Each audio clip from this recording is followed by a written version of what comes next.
ரயிலில் கர்ப்பிணிக்கு பாலியல் தொல்லை. ரயிலில் இருந்து கீழே தள்ளிவிட்ட நபரை பிடித்து விசாரித்த போது கழிவறையில் வழுக்கி விழுந்து மாவுக்கட்டு.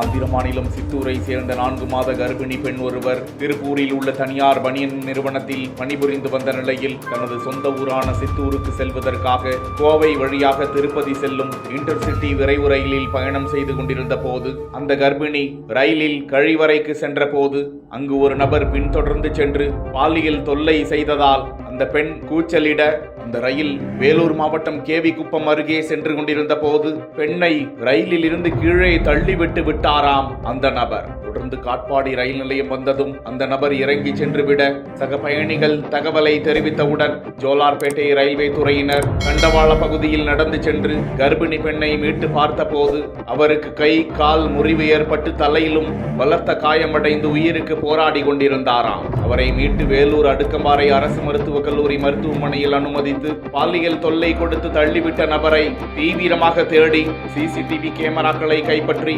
புகைப்படங்களை அடையாளம் காட்ட ஹேமராஜ் என்ற நபரை போலீசார் மடக்கி பிடித்து கொண்டு வந்து விசாரித்தனர். ரயிலில் தொடர் குற்றங்கள் செய்யும் பட்டியலில் உள்ள ஹேமராஜ் மீது பல்வேறு வழக்குகள் இருப்பது தெரிய வந்து விசாரித்துக் கொண்டிருந்த போது கழிவறையில் அவர் வழுக்கி விழுந்து இடது காலில் அவருக்கு மாவுகட்டு போடப்பட்டிருக்கிறது. அப்படியே அவரை மருத்துவ பரிசோதனைக்கு பிறகு நீதிமன்ற காவலுக்கு அனுப்பி வைத்தனர்.